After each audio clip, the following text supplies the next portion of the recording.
Lately, I've been taking some time off for personal reasons, one of which I've been quite unwell the past 4 months, which actually required surgery, and the other is I bought a house with my partner. I'm still not 100% health-wise, but I'm on a new medication that should be kicking in soon, and I'm excited to get back to work. I haven't even been able to go to the gym in almost 3 months, and as a result of that, and losing my appetite, I've lost around 14 kilos in body weight, going from 96 kilos down to 82, which is a low for me in very many years. But we move into the new house in 2 weeks, and I have lots planned as far as making a new and improved setup and workspace, so expect things to return to normal soon should the medication do its job. On that note, I'll try and cover some MSI, but at the moment some days I don't even get out of bed because I just don't feel well. Today is one of the days where I feel okay enough to work, and frankly this topic couldn't wait, because what is going on with Riot lately? If you're confused by what that means, let me explain. A few years ago, amidst one of Riot's broader champion updates where they fixed or renewed old splash arts, a bunch of splashes got desexualized when moving in their new direction. On your screen is a few examples like Caitlyn's default, where her legs and chest were covered.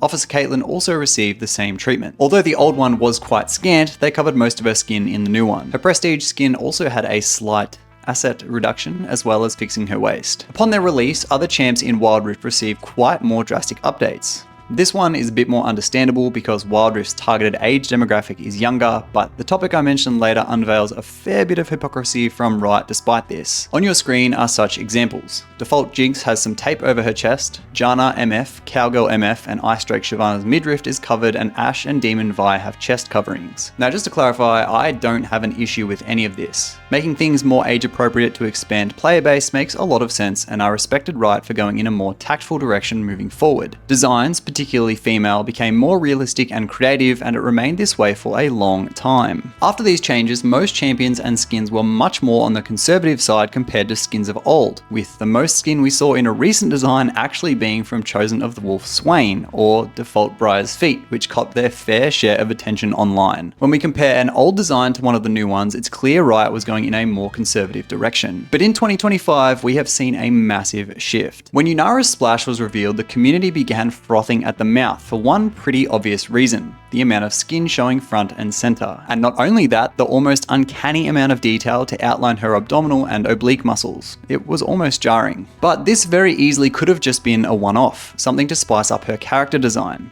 And then they unveiled her release skin, Spa Day Yunara, and they not only doubled down on the skin showing, they tripled, with her midriff looking as jacked as ever and having mostly exposed legs and feet. The sex appeal of this skin was even acknowledged by League of Legends France, with a caption saying, quote, "The temperature rises with Spa Day Yunara," as if to call her hot. 3D modelers even found that Riot had modeled her full body rig in underpants under her waistcloth, or whatever this is called. There's obviously no nudity, but still a weird level of detail I'd never seen in another League of Legends champions before, and I'm not going to show this just cause Goon, but take my word for it. But okay, maybe it's just this one champion. We can look past this. Following the release of Yunara, Riot had some more unveilings to do on the mobile version of the game, and just before I show you what's even worse than Yunara, consider subscribing if you enjoy this type of League news content. I'd really appreciate it. So remember what I said about Wild Rift catering toward a younger player base?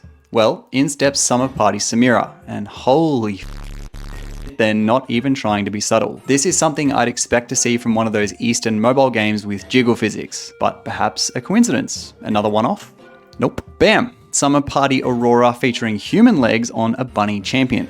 And don't even make me zoom in on the slight bulge they just had to have the artist draw on her leg under the stocking wraps. But the Summer Party skin line wasn't finished yet.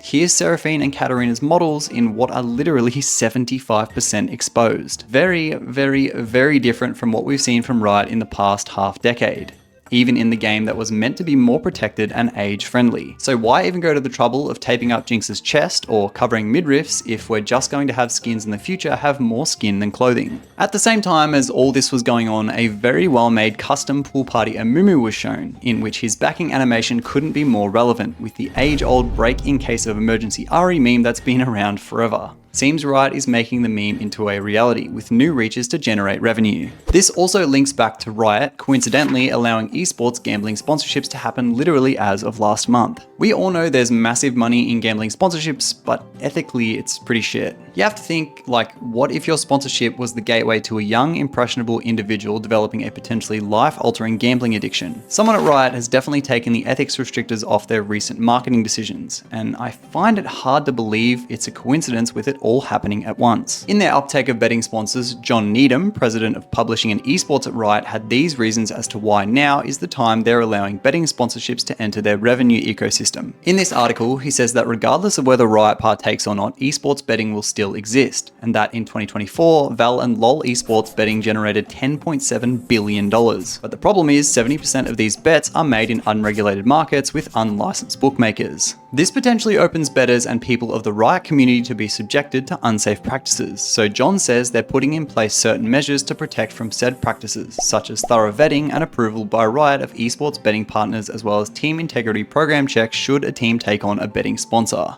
While it looks like they're trying to integrate betting in roughly the safest way possible, it's still gambling and promoting it, which is an ugly thing. But I guess if this helps Riot esports survive, it seems it might be the only way. Anyway, that'll about do us for the day. Sorry I've been away for so long, but hopefully I'm back up to speed / normal really soon. Please let me know your feedback and thoughts on this topic, and as always, it's been great to have you here with me today. Thanks for watching, and I'll see you in another news video, hopefully very, very soon.